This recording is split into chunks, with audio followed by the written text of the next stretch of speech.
Shelley can do roll call, please. Thank you, Mr. Mayor. District 1, Councilman Rios. Present. District 2, Councilman Pastor. Present. District 3, Councilman Leatham. Present. District 4, Vice Mayor Stapleton. Here. District 5, Councilman Gonzalez. Present. District 6, Councilman Shipley. Here. Mayor Gameros. Here. We have a quorum, Mr. Mayor. Thank you, Shelley. Please join me in prayer. Father, we ask you to bless this meeting, all those present, either in person or online. Only you truly know what we are setting out to accomplish today. Help us to make every moment count. Guide us to right decisions. In Jesus' name we pray. Amen. Amen. Freddie, can you lead us in the... Yes, Mr. Mayor. I pledge allegiance to the flag of the United States of America and to the republic for which it stands, one nation, under God, indivisible, with liberty and justice for all. We'll start with summary of current events. Mariano, we'll start with you down there. Thank you, Mr. Mayor. Saturday night, I had the privilege of giving a quick opening talk at the Luminaria's opening. And attendance was down, but I do think it's because of COVID-19 or the partying they did Friday night downtown. I'm not sure which. But I wanted to thank all city staff for their efforts for the entire weekend. You guys really made us look good out there. It was a pleasure out there at the museum. It looked beautiful as always, and I thoroughly enjoyed myself. So it was great to be out and about. The weather was fantastic, and the people who did attend had a wonderful time. Thank you, Mr. Mayor. Thank you, Mariano. Fernando? I don't really have anything to report, Mayor. Freddie? Mayor, I just want to send a shout out to all city staff. We understand that every day of your working life, there's challenges that you have to go through to help provide services to our citizens and keep this city moving. So I just want to recognize you today. Thank you. Thank you, Freddie. Mike?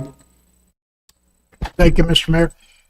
Today, my brother and I were out on the highway doing our mile cleanup for the month. And believe it or not, my brother says, "Hey, I went to the Festival of Lights the other night in Globe." He says it was great, He said he thought that the city staff that was on duty out there did a great job and were very helpful. He said it was just unbelievable what a good event it was. So I want to give you guys a good, what do you call it, pat on the back for supporting the city the way you did. Appreciate it. Thank you, Mike. Yeah. Jesse? Thank you, Mayor. I just want to also congratulate staff for a job well done. This weekend was absolutely awesome. I mean, every day you guys get out there and do an amazing job, but this weekend what the visitors and locals had to say was awesome. So, good job. Thank you. Mike? Yes, thank you, Mayor. I was actually privileged to light the Christmas tree. So it was awesome on a 2-hour notice. Strike through, yeah. Yeah, right. So Melissa actually wrote my speech for me. So Oh, good. Thank you. Helped me out in a jam. Everything went well other than the remote control. Without a failure. So we did 3 countdowns and 3 strikes, you're out. So I don't know who came in and plugged it in. I think it was Will Owen, maybe. Yeah. But I had like 10 or 12 kids up on the bandstand with me. They're all like, 10, 9. Santa, where are you? So I want to thank city staff. You guys were awesome. John, you and the team, all you guys that are Public Works, thank you very much. And then Center for the Arts, we all worked together, and it was a nice feeling again to work all together. I just want to have that in public, so I appreciate it. And then I want to give a shout out to PD. They're not here, but actually was burglarized on Thanksgiving Day. Oh, And I found out that day, well, actually Sunday, 4 other businesses were hit as well. And then this afternoon, I found out the guy that did it is already out. No, you let's go to the part where he's already been arrested. He already was, but he's already out. Well, It doesn't matter if he's arrested. It is not the city of Globe that lets him out. I didn't say this. You get that straight. So it's just unfortunate that I didn't catch him in action. That's too bad. Anyway, that's all I have. Thank you, Mike. I also want to thank our staff. I know you guys do your regular 40-hour week, but you go above and beyond, especially with looking at the first Friday. That was amazing down there. I know it takes a lot of work, not only for like Public Works, but the staff to schedule that and pre-plan that to get it to work. I hear that there was over 270 visitors at the Center of the Arts, which is way more than they have in a month's time, I think, 2 months' time. And that was on First Friday in an 8-hour period, so that's amazing. People are coming here, people are getting the word out, and, you know, we're telling our story. I also went to Besh and Festival of Lights. I know numbers were down, but it was a great festivity. I think they did some amazing presentations, and the lighting was amazing there. This weekend, we have our light parade. I think it starts at 6 p.m. And we also have the readathon at the train depot from 11 to 4. So please pass the word out there. And I found out today from Freeport at their meeting that they will be having fireworks on December 31st, and that'll be at 9 p.m. So that'll be New Year's Eve. They're going to go ahead and do fireworks on the hill this year. And then one other I guess, request or challenge. Salvation Army has their schedule out for bell ringing at either Fry's or Safeway, or I think Walmart too. So I challenge, let's get out there, and if we got a few hours to go out there and ring the bell, get a hold of Yvette Angulo, and she has the schedule. There's a lot of needy people in our community, and it sure would help if we were able to put some money into that bell ringing. Last year, because of COVID, it was zero. So we want to get out there and try and get some money up and help people out in our community. And that's all I have, Paul. Mr. Mayor, members of council, thank you very much. No, it was a busy weekend with First Friday falling right before the Saturday Festival of Lights. I was out there also, and it looked busy and people having fun. I mean, not as high as the numbers pre-COVID, but you would not know it was an ongoing stream of people coming in and out, and it was really great, and the weather was cooperating. So I think the other thing that make sure everybody understands that it's not just the museum staff and city staff that help out there, but there's a lot of support by Public Works on Saturday that they did all day long, and then hung out there, made sure things went well. So thank you to Public Works. And again, we have doing it again this Saturday with the Christmas light parade. Expect a good turnout there, and encourage everybody to be safe and you know, if you're vax up or mask up. Then the other thing tonight, again, we're having our 5-year recognition program, which we have every other month to recognize those people, and it's always exciting to see people here and coming up to, you know, receive that award. And so we're looking forward to that. And Mr. Mayor, members of council, that's all I have. Thank you. We have our first community call to the public. This is time when anybody from the public willing to make comments to the council can do so at this time. It is limited to 3 minutes, and in this section, we cannot respond to you. Do we have anybody online or? Anybody on the phone? Oh, Looking online right. and I have no speaker cards at this time. And no one emailed, and no text, and no speaker cards. Okay. We'll move on to special presentation and ceremonial matters, item 3A. And I'm going to ask for a vote to table this one to a later date on employee recognition 5-year service 11/23/2021 for Erasima Turan, detective. She's out of town, I understand. So if we can have a motion to table this until next meeting. Make a motion to table. Second. Motion and a second to table this recognition award till next meeting. All those in favor say aye. Aye. Any opposed, nay. Motion passed. Thank you.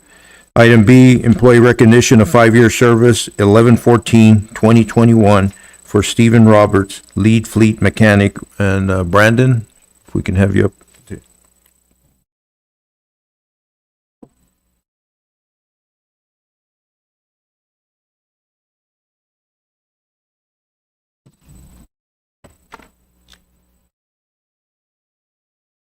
Good evening, Mayor and Council. Back on 11/14 of 2016, we had the privilege of having Steve join our team at the Fleet Department. Decision we've regretted every day since, but very happy to have him on the team. Very thorough with everything that he does, not only for our department, but every other department in the city. Anytime he's asked to do anything at all, never any hesitation, just jumps in and gets it done. As far as myself, anytime that I've had to take off, he stepped up and filled in great.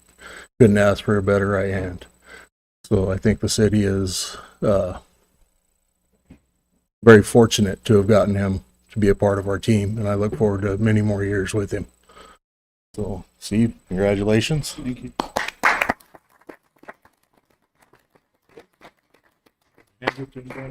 Receive your award.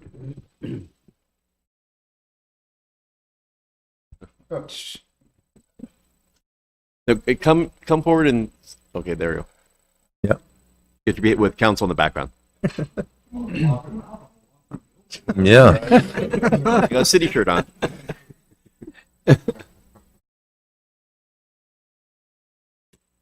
Congratulations. Thank you. Thank you. Thank you Thank you both. very much, Stephen. Pleasure to see you, sir. It's a pleasure. Thank you, Stephen. Item C, employee recognition of 15 years of service, 11/13/2021, for Scott Stenerson, Public Work Maintenance Worker 3, Richard Thomas.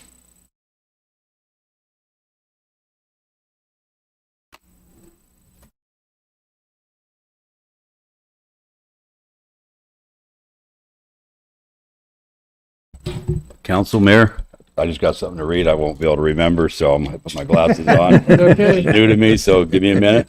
All right. Anyway, Scott Stenerson came to work for the City of Globe in November of 2006. He went to work in the City Parks Department and operated as a fill-in driver for the City Trash and Sanitation Division. Scott is one of the few current CDL drivers. Shortly after the Pulse facility was in need of a manager, at that time, Scott received a certificate for pool management and operations, where he worked until pool closing in 2014. Most recently, Scott has been working at Bash Museum, maintaining grounds, facility, and botanical garden. Past weekend, Festival of Lights was a prime example of how Scott has taken pride in his work. Scott working with Public Works staff was a prime example of Scott's willingness to be part of the City of Globe team. And thank you, Scott.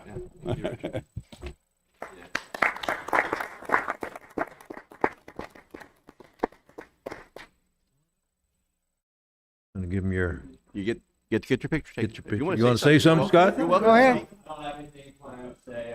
I like working in the city. A lot of the work is really fun and the people are great. So Good deal. Good And deal. And Mr. Mayor, members of council, Scott is part of the historical group that when we need questions answered or whatever happened to this and that, Scott's always there to help us out. So we appreciate your years of service. Fernando, go I ahead. just like to say something because I've gotten a chance to work with him with the pool, the kids and piranhas. I mean, this guy works hard and he takes pride in what he does. If everybody worked like that, we'd have an amazing world. So thank you. Yeah, we're working on that one. We just need to do public cleaning. Yeah, the turn around so you can get the council in the background. There you go.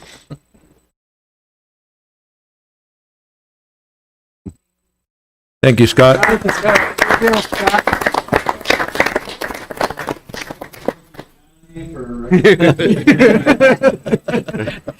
And a sense of humor. Yeah, he does. Item D, staff will update council on the current availability of cemetery plots at the Globe Cemetery and long-term options for future capacity. And Paul, that's you? Mr. Mayor, members of council, and I'm going to present from here once we get that going. And I think I have the ability to forward, so we're going to try. Yep, I do.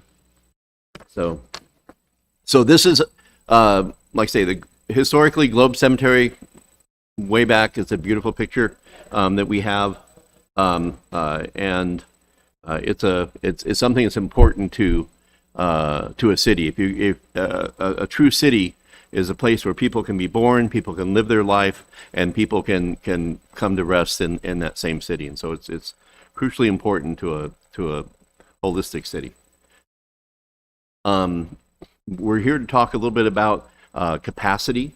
Background is the so in 2013, the city was running out of cemetery plots. The city opened Section 7, creating 100 new plots there. And I got some maps I'll pass out. And let's see here. We've been doing the math from 2016. We've been selling or dispersing. There's a fee for to get a plot. And if you have additional technical questions, John is here to help me. We have been selling on average 28 plots a year. We do not reserve plots. We only sell them or offer them to be used immediately. If you have a death in the family, we work through our local mortuaries. We have become creative in creating plots closer to the road and under the sprinkler lines and pathways where it's, again, dignified everything, but we're trying to make sure that we can get a place for everybody. And we do a lot of work because sometimes, I mean, they want to be close to their loved ones. They didn't plan ahead, and there's things, and our staff is very flexible in trying to accommodate people's needs, especially during these difficult times when they're trying to put a loved one to rest. And so we're very good. Our Tony, who's out there in the field, Pam, who operates the communication, John, who oversees everything, very compassionate staff, and they understand the importance of this. We have become creative in creating plots closer to the road and under sprinkler lines. Oh, we did that. We have created cremation burial sites in areas that a full-size 5x10 plot would not fit. And 8 years later, after opening up those 100 new slots, we are about 12 to 16 plots is where we're at. The intentions from the past have been that we would likely to create additional plots in the animal shelter area that is up on the hill there. We estimate we could increase capacity by 200 additional plots, with an average of use of 28 plots a year. This would add an extra 7 years of capacity if you do the math on that.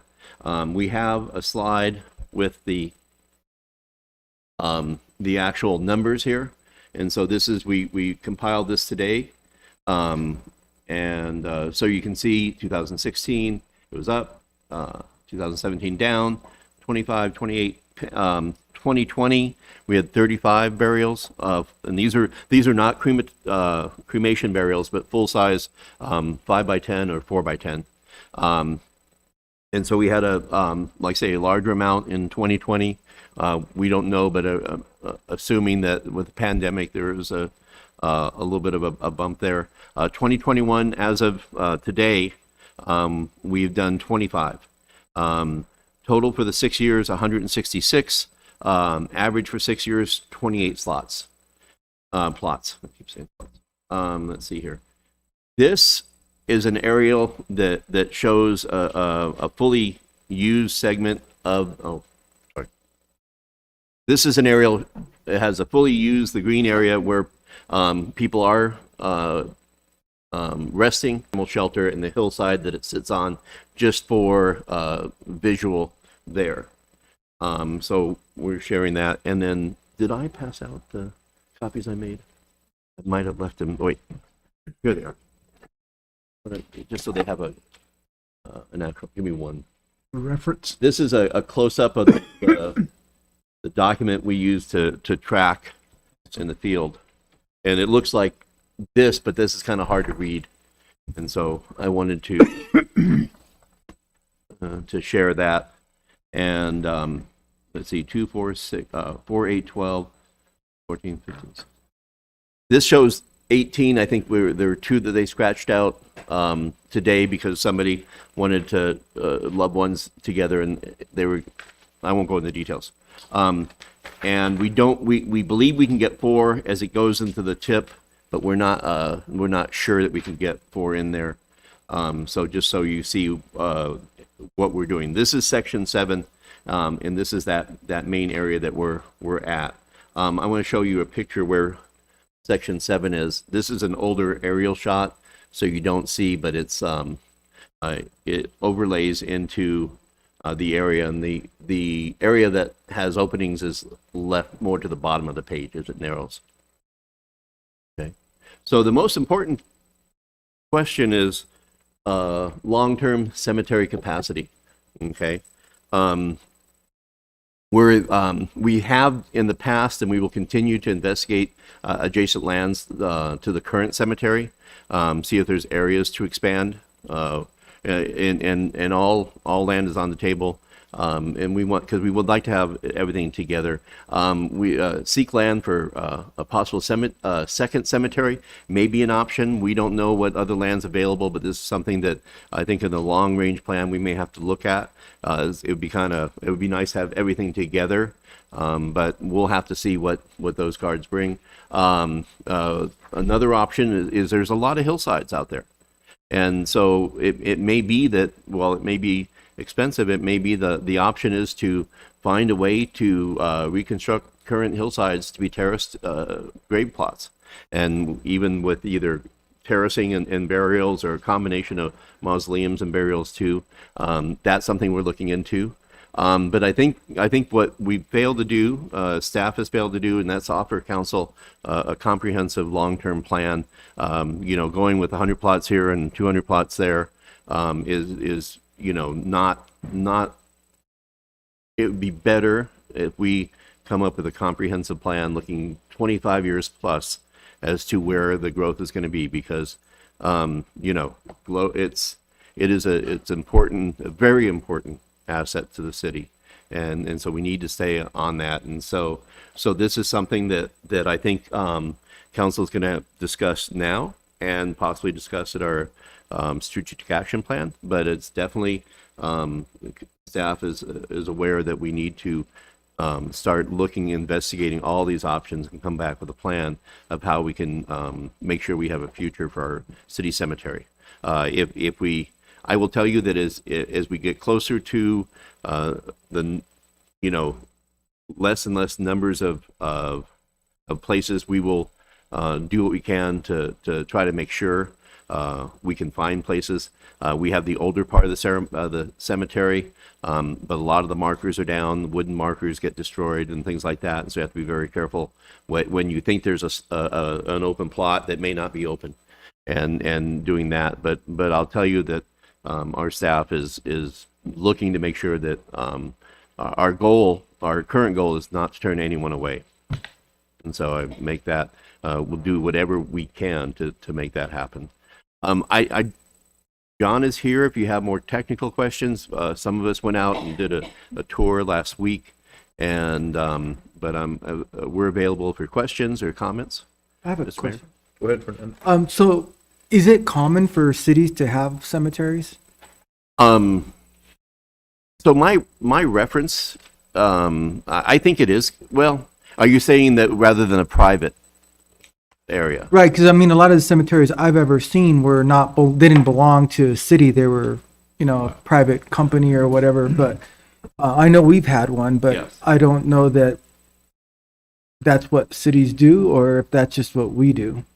I would have to do the research and maybe check with the league and see how common it is to have city run, but I think it's about 50-50. I really couldn't answer credibly on that, but I know that newer cities face that. It's kind of like you're not a complete city. At least you have some place within the city limits that you can put people to rest. Now but whether it's private or city, that is debatable, and I think that if we were to, there are other cemeteries in the area, but I believe that this is this is so much part of Globe that I believe that City Globe will always have a cemetery. Mr. Mayor. Mariano? First, I want to thank city staff for what they're doing for this particular activity. They're kind of stuck with whatever is handed to them. And planning in this instance is poor. And we know already we are a landlocked city. And it behooves us to do this kind of long-term planning for the future. so that city staff is not at the mercy of a number, rather that it's planned for. And this is an item that should be addressed in our long-term planning.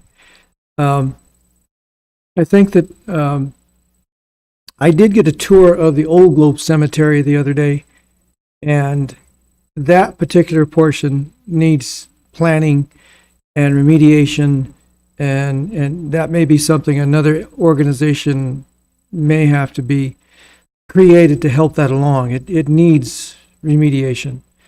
It is very historical in value, very valuable, I should say, and we should take a look at that while we're doing this kind of review.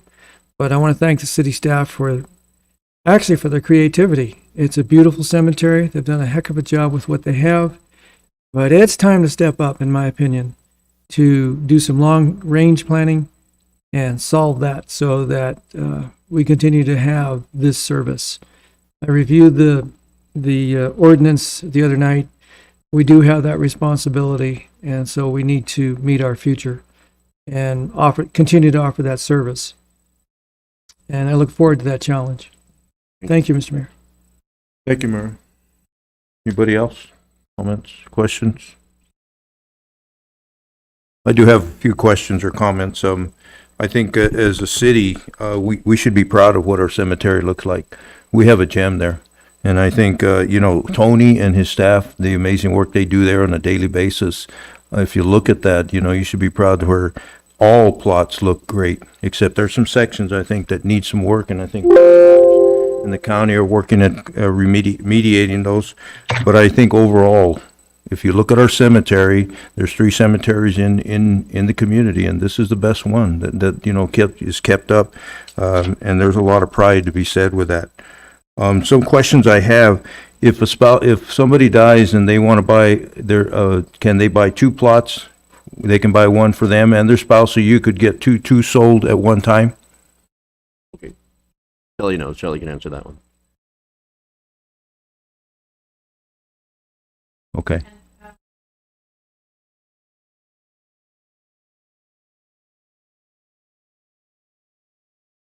2 additional plots in, okay. So, and just so the public knows, you can't pre-buy, you can't pre-purchase your plots. So that was a question I had. And I do believe you can put a husband, wife, or loved ones above each other. And, That's what I was going to ask. Okay. yeah, Yeah, they can be stacked. yeah. And one other question, cremation plots, how many cremations can you put on one plot there? John? Well, the normal spot will go range from a 5 by 10, which would be for like a vault, where some families would choose that option. Depending historically, like you said, mentioned Mayor, you can do the normal burial for a coffin is 4 by 8, but the plot that we actually sell would be 5 by 10.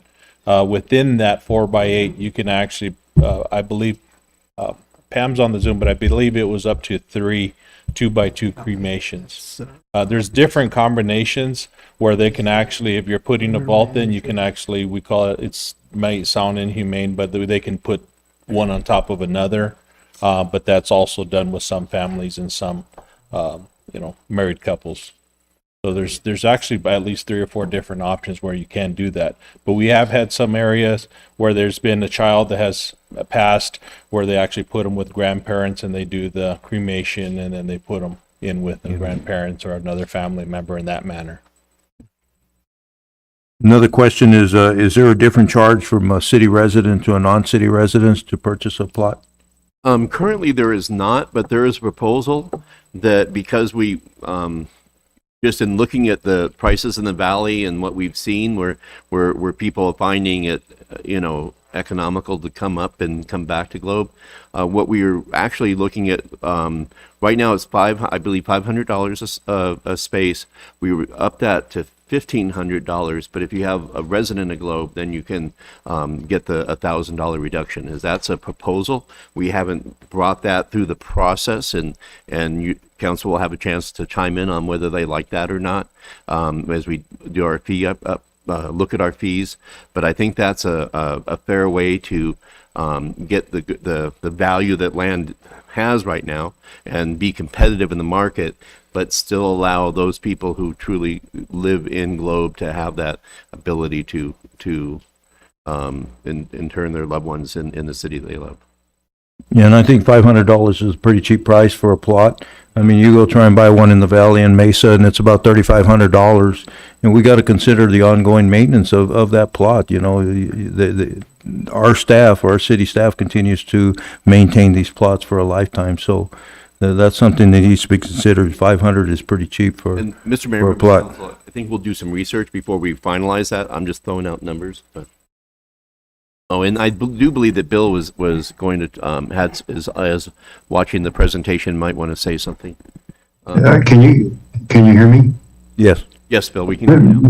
Mr. Mayor, I couldn't tell who asked, but one of the councilors asked about the frequency of other cities and towns owning a cemetery. I'm the town attorney for 9. Of those 9, only 3 own the cemeteries, and they have to wrestle with some of the same issues you're wrestling with tonight. That's interesting. But less than 50%. And one more comment, I agree with Mariano that this needs to be in our this year's strategic action plan, and a 5-year planning period, 3, 5, whatever. We got to plan for the future. You know, even if we were to utilize those, we're looking 7 years down the road. So we really need to come up with a comprehensive plan to maintain our cemetery. Yeah, no, stat, we have, like I say, it's something that the staff needs to step up and make sure we have a longer term solution. And my apologies on we not getting on board on that sooner. Any other comments? Anybody else? If I may. Mayor and Council, the one thing, just kind of Councilman Gonzalez, you pointed on, and Mayor as well. I hope in my time that we actually, with our planning coming up, that we do look for the long term. Because this discussion's been had many meetings, many council, that we actually at one point with Ross Bittner was on a cemetery committee, and they handled a lot of these topics. A lot of these discussions would be brought to council in that manner, kind of like some of our other boards or committees and commissions and stuff that we do, just to share that information. So it's always a topic of discussion, because that's the one biggest thing is when you go to the cemetery, it can be deceiving because you see a lot of empty space. But just like Paul mentioned, there's a lot of old wood markers that burned in the 50s that are no longer there. And we do not want to, it's not like buying property, just basic property, or excavating on anybody's land. This is a cemetery. This is really critical for families. And I'm glad we've been able to work with multiple families in making this happen. But ultimately, in my time here, I do see it coming to a point that we have to look at doing something. So I would encourage that. Thank you, John. Freddie? Mr. Mayor, would something like this qualify for one of our committees? Quality of life. Oh, yes. Yeah, quality of life. Quality of life, definitely. So, and it is, They're going to start, they have yeah, a meeting coming up. it is added to the agenda. So, Jesse? Thank you. We've taken the tour. I've voiced my concerns. I think that the long-term solution is what needs to be happening instead of kicking the can down the road for next councils and more councils. Like I've said before, this is now it's becoming a problem for my generations, my generations, now my daughter's generation. So this is just going to keep happening until we get that 25-year plan. With us being landlocked, as Councilman Gonzalez said, and we all are well aware, I had asked you to look into mausoleums and maybe, at what point do we start building above ground? Because with being landlocked and we have no land, so. no, and I think that's a conversation that we're going to continue to have until we come up with which way, because the long-term plan takes time to implement. Thank you. Anybody else? John, thank you. And Mr. Mayor, members of council, Extension over there. Tony would have been here, but he's enjoying vacation in Chicago, where he was able to witness a Cardinals Bears game. Oh, wow. Live in person. Went a long way to watch the hometown. Yeah. A true fan. And it was raining and cold. Yep. Everything. But they won. Yes. Go to item 4, consent calendar. Matters listed on the consent calendar considered to be routine and will be enacted by one motion and one vote. Public hearing items are designated with an asterisk. Prior to consideration of the consent agenda, the mayor will ask whether any member of the public wishes to remove a public hearing item for separate consideration. Members of the council and/or staff may remove any item for separate consideration. Item A, consideration of waiver of section 2-4-10A, prior discussion rule to allow action on the balance of the consent agenda. A1, accounts payable, $444,980.80. A2, consideration of approval of council minutes. October 12th, 2021 minutes. C, consideration to approve the 2022 Globe City Council meeting calendar. D, consideration to appoint Dylan Mojica to the Planning and Zoning Commission for a 4-year term. E, council consideration and possible approval of the fiscal year 21-22 first quarter distribution of bed tax funds in the amount of $13,773.50 to the Globe Miami Regional Chamber of Commerce to be paid from account number 10-51-51900, General Fund Community Organizations, Globe Miami Regional Chamber of Commerce. And item F, consideration to approve the fiscal year 2021-2022 first quarter distribution of bed tax fund in the amount of $9,182.33 to Gila County Historic Society from account number 10-51-51925, General Fund Community Organizations, Gila County Historical Society bed tax. Do we have anybody from the public, the staff, or the council who want to remove any of these items separately? Mayor, not from staff. Staff, No requests. council, and the public. Mr. Mayor, if there are no other comments or questions, I motion that we approve the consent agenda as read. Second. We have a motion, a second for approval of the consent agenda as read. Any further discussion? All those in favor say aye. Aye. Any opposed, nay. Any abstaining? Motion pass. Go to new business, item 5A. Public hearing and consideration of ordinance number 876, a request to rezone land from the C2 Intermediate Commercial to TR Transitional Residential Zoning District to the M1 Light Industrial Zoning District located at 2451 through 2471 East US Highway 70, APNs 1022800 F, and C, and the public lands abutting the east, located south of the railroad tracks and north of US Highway 70, extending to the eastern city limits for a total of plus 19.55 acres. Case number Z-21-03. Dana. And Shelley, can you read ordinance 876, please? Thank you, Mr. Mayor. Ordinance number 876, an ordinance of the Mayor and Council of the City of Globe, County of Gila, State of Arizona, amending the zoning ordinance of the city by amending the City of Globe zoning map from the C2 Intermediate Commercial and the Transitional Residential Zoning Districts to the M1 Light Industrial Zoning District for more or less 19.55 acres of land located north of Highway 70, south of the railroad tracks, bound on the west by the property at 2451 East US Highway 70, and extending east to the city limit, located in the City of Globe, County of Gila, State of Arizona. Is council pleased with that reading? Yes. Yes. Do we open this as a public hearing? Do we have to open that up, or this is just an item? It is a public hearing. I believe staff is going to present, and then we can open the Okay. Thank you very much, Mayor, council members. Can you hear me okay? Yes? Yes. Very good, and hopefully you can see the presentation we have before you. About 2 months ago, maybe pushing 3 months ago, Calchem Metals representatives, Mr. Larry Lecomte and his team came in and expressed interest to expand their facility as their growing needs to increase the production that they do of creating copper oxides. So upon review of the existing zoning on the property, which is C2, we'll hop right into the existing zoning map that you see here and land ownership. This property is where the Calchem Metals currently operates. and they were requesting to expand their operation into this area here. So the blue or the red area that you see is zone C2. That's our intermediate commercial zoning that is flanks a lot of the highways through the community. And then the blue is the TR zoning district, which is transitional residential zoning. So just upon further review, we realized that that manufacturing processing business activity doesn't fall under the C2 district specifically.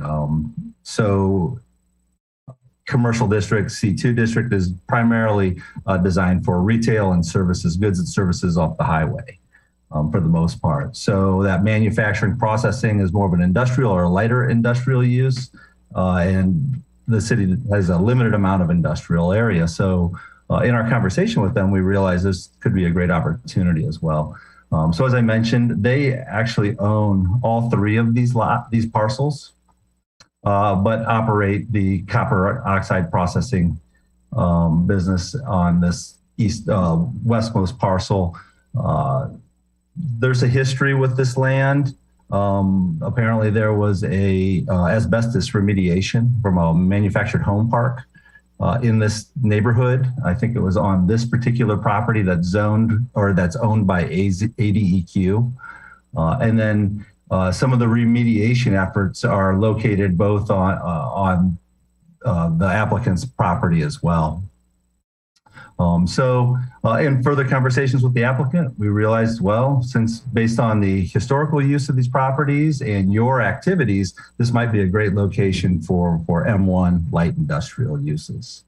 And that was a conversation. And then looking at this additional land to the east, going up to the city limits, is also zone TR. However, there are no developable parcels located in that area south of the railroad tracks. That's actually all Tonto National Forest, if it's not ADOT right-of-way, which is probably 150 feet on center of the roadway alignment there. So there are no developable parcels. However, staff feels it would probably be more beneficial to also have that rezoned. As it's zoned to TR, transitional residential, it would require a substantial setback for any development that would occur on this edge parcel here.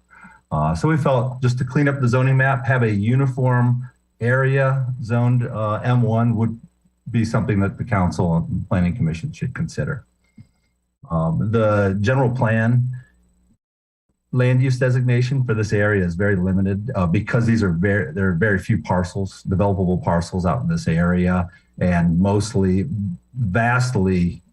is zoned open space by either Tonto National Forest going to the southern property city limit, and then Phelps Dodge property to the north.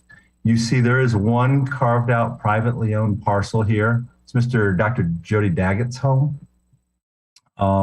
They've been notified in several different ways. We just have not been able to contact them directly, just to give you a heads up. However, their home takes access through this portion of the open space or the Tonto National Forest, and then Phelps Dodge mine property, and to access their home.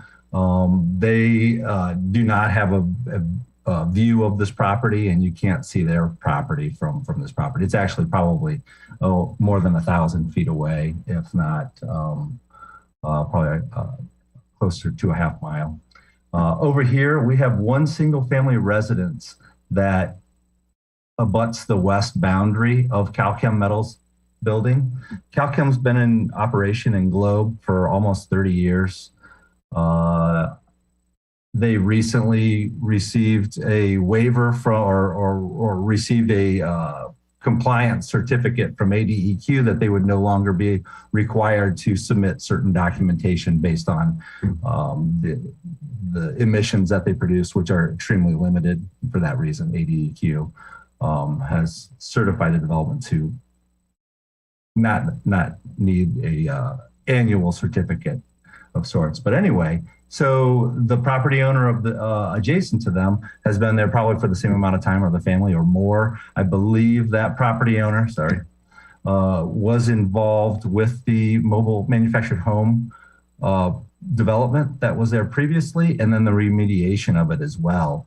I understand it's the son of the deceased owners of that manufactured home park that now lives there. The Calcam Metals has a relationship with them, as they're the only residents or activities out here besides Mr. Daggett, or Dr. Daggett and his wife. And they have not protested. That we've had a chance to speak with them. Mr. Larry Lecomte met with him specifically. I asked that they just go make sure they make direct contact and explain what they're doing, even though we send out our letters, our mailer, and post signs in front of their properties too, advertising the rezoning request. And it was a cordial conversation as usual, apparently, and we have not received any opposition or any interest at all, actually, on this rezoning, but from the property owner. So that's the background and the surrounding uses. This might be a good time to pause if any of the council members have a question of these adjacent uses. Be happy to respond now if you do have a question. So by rezoning this would make it eligible for anything that's eligible under the industrial zoning? Yes, and my next slide explains the list of permitted uses in the M1 industrial zone. And Dana, just a heads up that the applicant's in the audience. Right. Dana, just one question, I think, going along with what Fernando asked. Because there is potential for residential, and I guess you're going to show that in the next slide, is there a level of hazmat that can be on this type of zoning? Or is there an amount or a type and a distance for residents to be to it? So there is not residential allowed in that M1 zoning. So residential is not really a part of this. The only residents are these two homes that we have in proximity, one very close. This particular home, adjacent to the Calcam Metals operation, is in the C2 zoning district. And like, as we learned from the Neil Jensen rezoning in your last council meeting, that, or might have been the prior council meeting, C2 does not allow a single family home. So any future improvements to that property would need to either rezone, but it's a manufactured home. There's a lot of equipment storage on the property as well. So, and again, we have ADEQ remediation site directly east of that property. So this area may be best suited in the future for industrial type zones or land uses and operations. And Dana, just one more question. This does not cut off any access to a Jody Daggett home on that city limit line? Correct. No physical changes would actually occur. It'd just be the color on that map. Again, that's Tonto National Forest that they're cutting through, so they must have an easement or some right of access. But correct, this has no implication on their access to the property. And all of these properties have direct access to the Highway 70. So we don't have a conflict necessarily of trucks passing by or needing to access through these two residents, particularly the one to the west. Thank you, Dana. Any other questions or for Dana?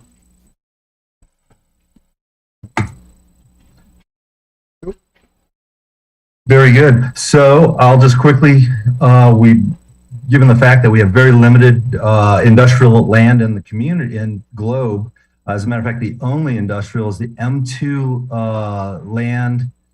zoned land that the city owns, as well as a portion of mines own as well on North Pinal Creek area there, on the north end of the community. So there aren't really, I believe most of that land, if not all, is located in a floodplain as well. So industrial zoning has been a need in the community, or is a need to provide for these types of business activities and land uses.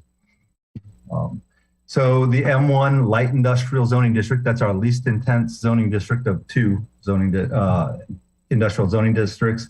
The permitted uses include the manufacturing, fabrication, and processing of durable goods such as stone, clay, glass products, furniture, fixtures, machinery, etc. So that kind of falls within the copper oxide process that the applicant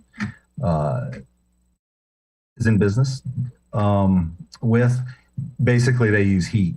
They hand separate materials, copper materials from other materials, mud or whatever material that they receive.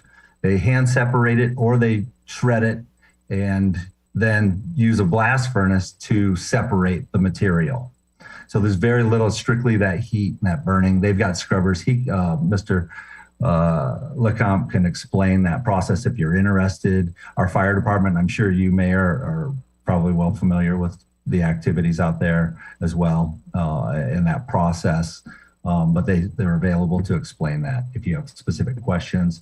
But we do find them either between falling under permitted uses A or B, manufacturing, fabrication, processing of non-durable goods such as food products, meat, not meat, beverages, milk, etc. One component of the copper oxide is also in vitamins and animal feed, just to let you know. So that's where we find them falling within those allowed uses. Other uses that are allowed in that zoning district: wholesaling, warehousing, distribution, repair, rental services, and so forth. Government buildings, obviously. And then rail and motor freight terminals, railroad facilities, excluding locomotive repair shops. We think that adjacency to the rail line could offer future access to heavy rail and be a good marketing and economic development opportunity down the road for these properties. And then printing and publishing establishments. Uses allowed by conditional use permit, retail sales. We don't really want to allow a lot of retail use in our industrial because we want to preserve that for our industrial activities in the community. But it is allowed by conditional use permit, as well as gasoline service stations are allowed by conditional use permit, and sexually oriented businesses. Sexually oriented businesses, or SOBs, as we call them, are allowed in only the M1 and the M2 industrial zoning districts. Again, those require a use permit if one were ever to be proposed in either of these, well, in one of the few industrial districts, and ultimately council would be the authority to consider that item and give a discretionary approval or denial. This is the site plan showing the far west lot with the proposed structure. It's about an 80 by 80 or 5,600 square foot addition to their operation. They have a series of 100-year retention ponds along the front of the property where they show they channel any runoff water to those ponds. But that's essentially the site plan for the property, and access would be at this location on the west. And then that adjacent property is right here. Residence is right there. Mayor, I got a question. Fernando, go ahead. So Dana, I know that on commercial property, there's a 0 setback. You can put it right up on the property line. Is it the same for industrial? You can't put it in the front setback, but the rear and side have, the front is a 30-foot and it's to be in a landscape setting. And then the rear and the side, if it's adjacent to residential zoning, it has either a 30 or 50, depending on which side it is. It's either a 30 or 50 foot setback to those residential uses. And that's why we propose to rezone that public land to the east to mitigate any further need for a setback from vacant land. Undevelopable land. Does that answer your question? Yes, thank you. Okay. And again, they're continuing to build towards their other property. Again, with the rezoning, city's required to hold and the applicant actually is required to hold a citizen review meeting, invite all the neighbors within 300 feet. We went beyond that. We included San Carlos Indian Reservation community, as well as ADEQ, both those property owners you saw in the Tonto National Forest. And I believe I also notified Gila County Planning Department. Have not received any response. That was held on the 30th of November. And then on December 1st, the Planning and Zoning Commission held their public hearing and did not receive any input. So to date, we have not received any opposition to the request.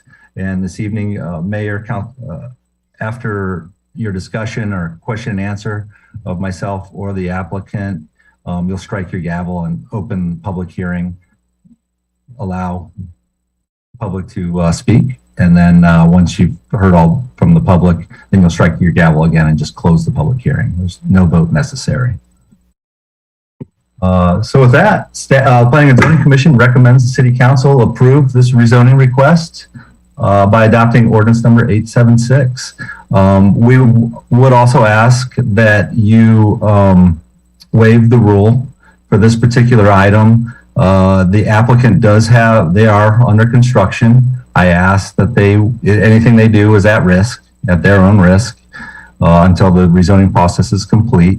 But they are moving forward. They do have a building, I believe, being delivered, and need a foundation to put it on as well. Just to let you know, any zoning ordinance, should council approve or take action on to approve, doesn't become effective for 30 days. And there's a referendum period in that 30 days. So if the city receives a letter of opposition, we will end up having to bring that back and discuss the substance of that opposition. And Mr. Mayor, members of council, Dan and I had a conversation about this, and the idea of the way of the rule is that it be heard twice, so that council considers something and word can get out and they come and do final approval. These types of items go through P&Z, so they're posted there, they're posted around, and then council has an appearance here, and then possibly a second one. Since there's an appeal process of 30 days, we think we may look at modifying our rule into exempting anything that has an additional appeal process that doesn't have to have the 2 meeting requirement, just to streamline and make this a simpler process to get through the city. I think it's a hurdle that we can eliminate because it's duplicative. So there's something we'll be bringing back, but I just wanted to share that with you. So, and with that, we would ask that council waive the rule, both for the applicant who needs that time and because there is an appeals process.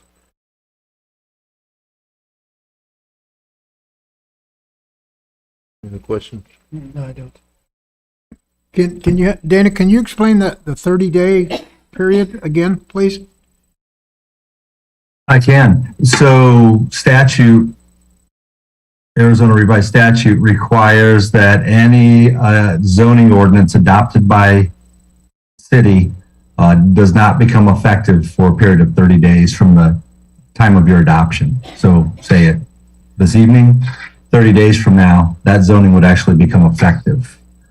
And the reason for that is to allow, should the council take action tonight, Shelley, your city clerk, will post that ordinance for advertisement. Again, that we've already advertised these public hearings with the substance of the zoning change being requested. She'll actually post that ordinance 876 in the newspaper and her posting places for that period.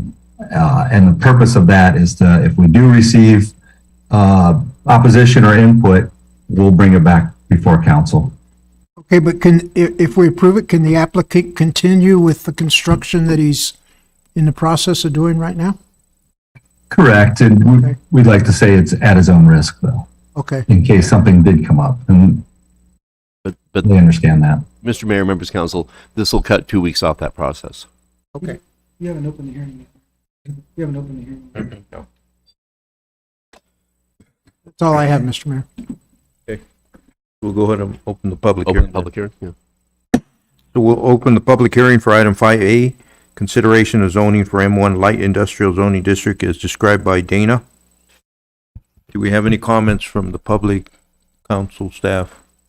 We have nothing in the email, anything from text, nothing there, and no members of the audience that wish to speak. So, and Dana, would this be appropriate if the applicant wanted to speak now, or would that be later? Very much so, yes. Okay, so the applicant would like to. Any comments? You're not required, but if you did want to speak, this would be the time. Okay, there you go. We got the thumbs up. Let the record show. So, Mr. Mayor, no takers on the public hearing, other than thumbs up.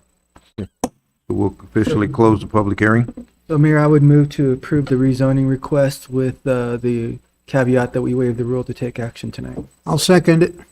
Motion a second to approve zoning request. Is there any further discussion? All those in favor say aye. Aye. Any opposed, nay? Any abstaining? Motion passed. Thank you. Thank you, Dana. Thank you. Holidays.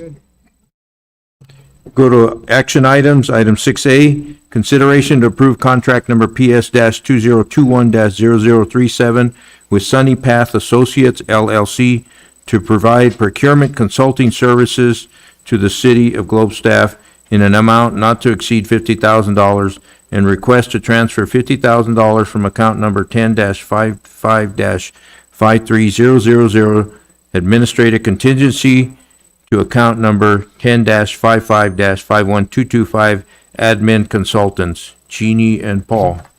Mr. Mayor, members of council, I'll throw this to Jeannie and the, go ahead, Jeannie. Good evening, Mayor and Council. This agenda item is brought to you tonight for the second read before Council. At the November 23rd, 2021 Council meeting, staff presented a bidding process procurement timeline to Council on the length of time it typically takes to get a project from bidding to award. This year brings new opportunities for funding from various grants.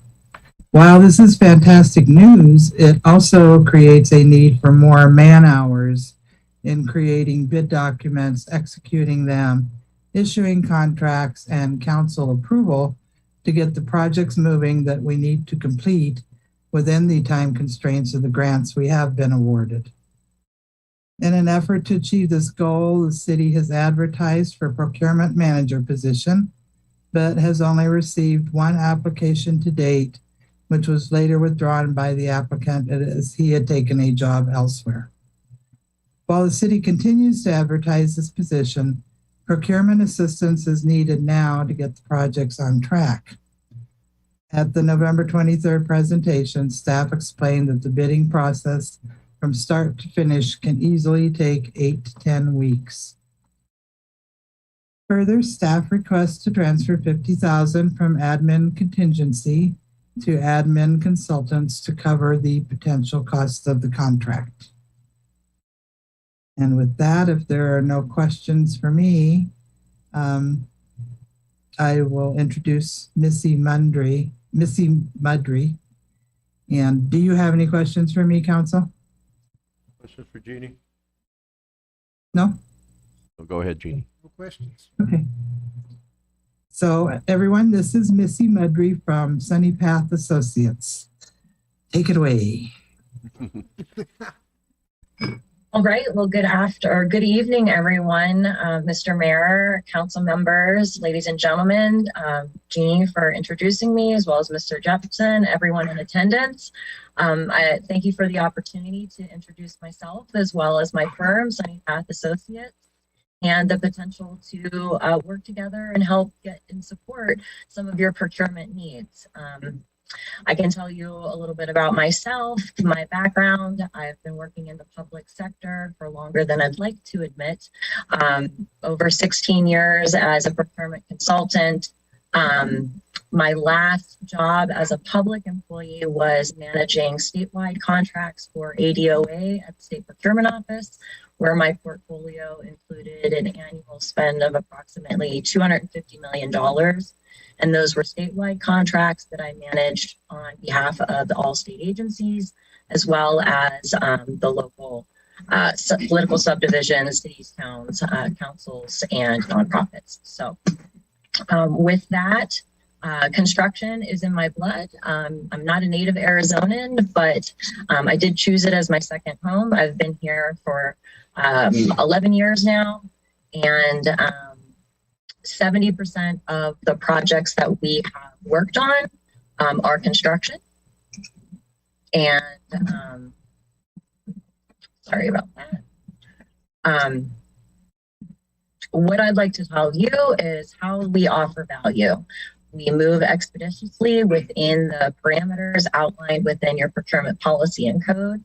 We are able to handle multiple projects and kind of take and act as though we are the right arm for Jeannie, and so she can focus on a lot of other things while knowing that we're working on some of these high priority items that have been outlined from your various departments. There's all these different needs in a wish list and only so much time and money to get it done. So within Jeannie and Paul's direction, that list has kind of been reviewed and prioritized so that we can move in the most quick and efficient and compliant way to bring you recommendations for award and get the projects moving forward.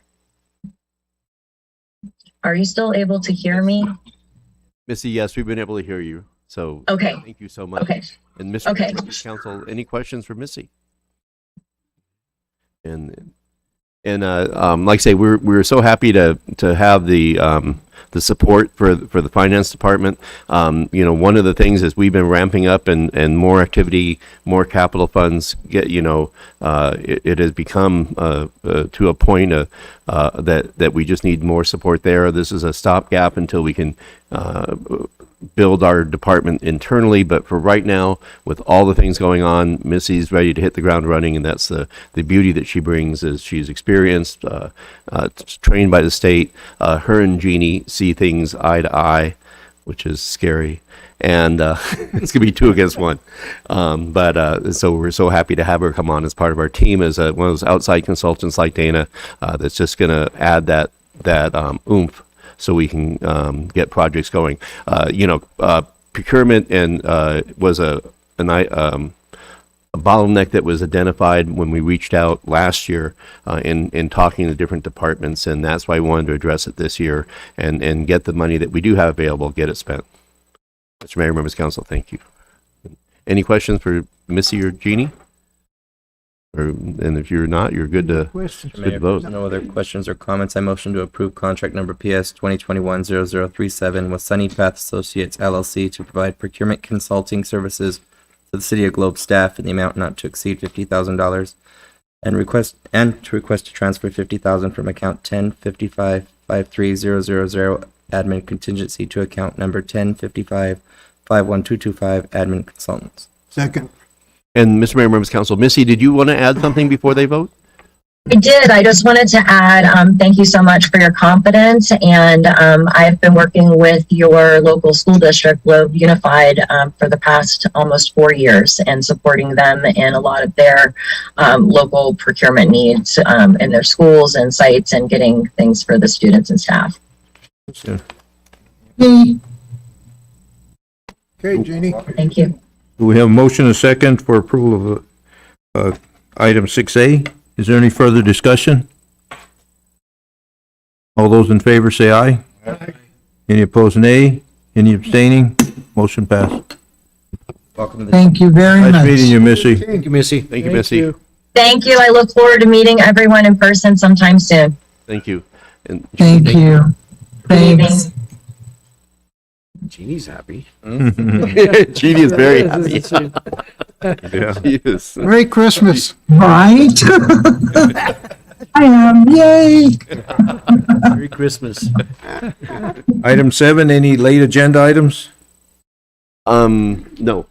Mr. Mayor, Mike, go I'd ahead. like to request maybe that we could do during the Leadership Academy sessions, I attended Public Works.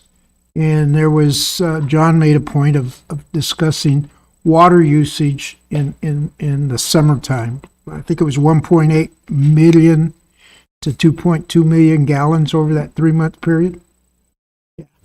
And excuse me, Councilman Pastor, is this on future agenda items you'd like to talk about? Yeah.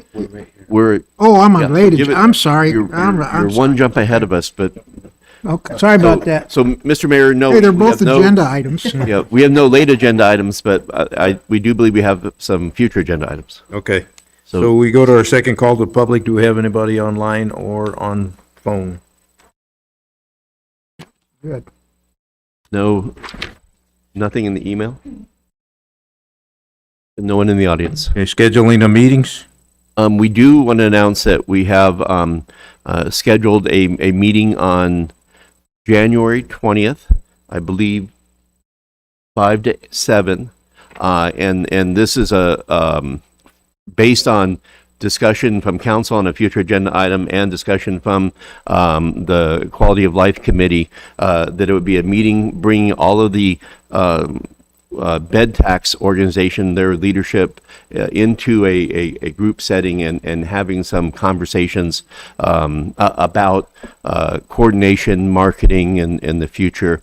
And so it would not be a council meeting. It would be a meeting of these groups held by the administration, but we'd like to invite all council to attend. And so just unless there's any conflict on the, go ahead. I don't know if you said this, but we also asked that all council members, whatever Yes. whatever bed tax organization you're on, is to make sure that they know about it, so that way and get somebody from that organization to attend. Just to ensure the attendance and let them know if each of you who are sitting on one of the 5 bed tax, communicate to your chair and to the board the importance of attending that. And line that up. And if there's we want to start now, put a date out there. If there's conflict, we'll try to find out. But we're looking at Thursday, January 20th, 5 to 7 here at council chambers. And we hope that we have a leadership from all 5 of the bed tax organizations, plus their supporting council members, and all of council is welcome to attend. And then have that discussion. And that it's important that we have it on the 20th, because we'd like to have that before our strategic action session that we're planning for February 3rd. And so under future future meetings, we'd like to list that as one, unless, and if we have to, just want to lock that one in. Now, is that going out for personal invitation, or is it going to be up to the council members that are part of those organizations to I get believe that word out? Council. Yeah, it'll be both. Okay. Yeah. And, but we didn't want to send that out until we checked with all of council and make sure that all council is on board. And this is partially a fulfillment, both of a desire by staff and a desire by council to have that group meeting. Okay. Anything else? No. Okay, now, Mike, future agenda item. Like I started during the Leadership Academy, Public Works did their presentation, and during the presentation, John had made a comment about the amount of water used during the summer. I believe it was the summer months, right, John? And it was like 1.8 million to 2.2 million, and I thought, whoa. To me, that's a big number. To John, I don't know if it is or not. It might be just regular. But Paul also made the comment in there about we don't have any water conservation or water saving programs in place. And with water becoming such a critical issue, and I just read in the Capital Times that the state legislature is looking at a lot of water issues on how to control it. And I'm sure Freddie's been involved in some of these discussions. So, I was wondering if maybe we could do a presentation and maybe look at the possibility of establishing some water conservation practices in the city of Globe. Well, Mr. Mayor, members of council, Councilman Pastor, totally agree. The question was, do we have any in place now? And my answer was no, we have not put anything specifically in place.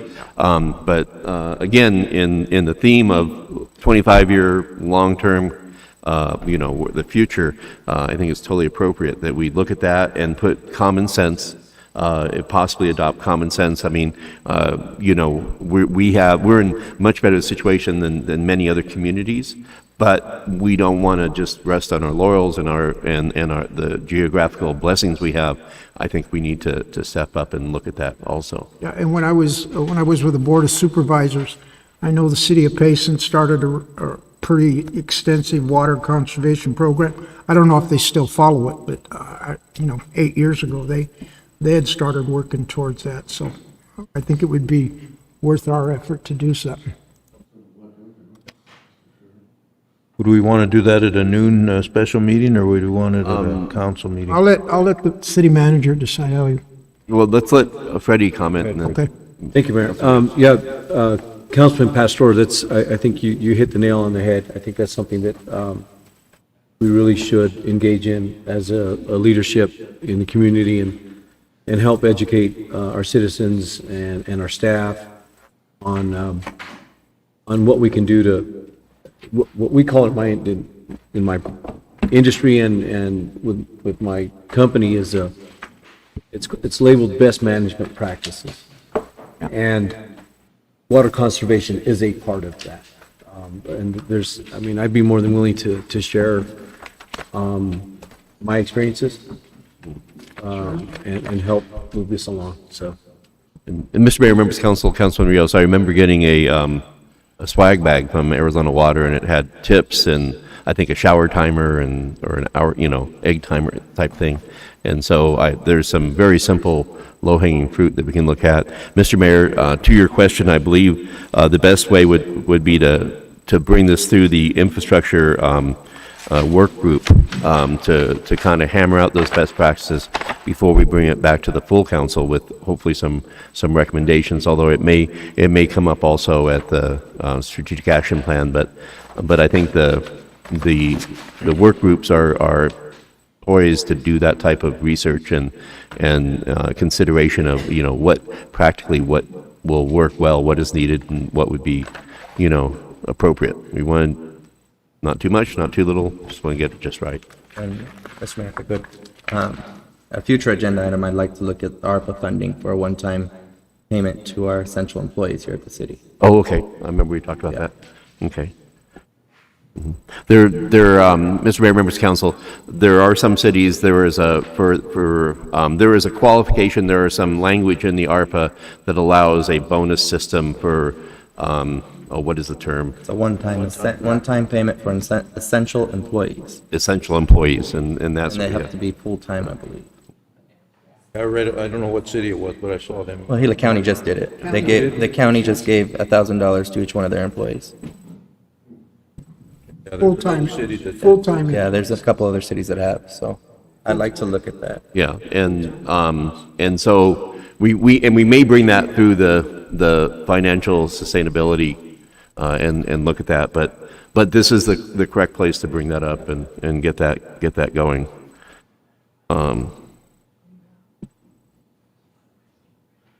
Anything else that we're thinking about? And we're starting to knock off some of these items that we've gotten through here. So our work group formula is working well. I have one more question. The next infrastructure meeting is on the 16th Of December? of December? No? We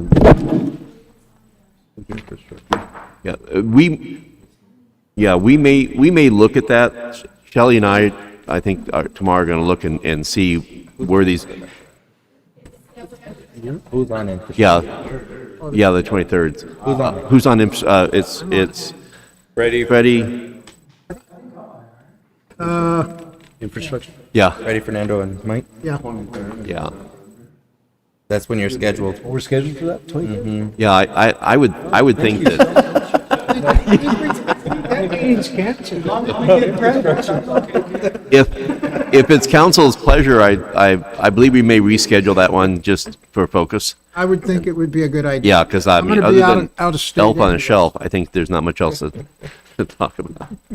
So we will look at our calendars and see if we can find a better time to do that that's I know. more appropriate by the looks on some of our faces. Any other items?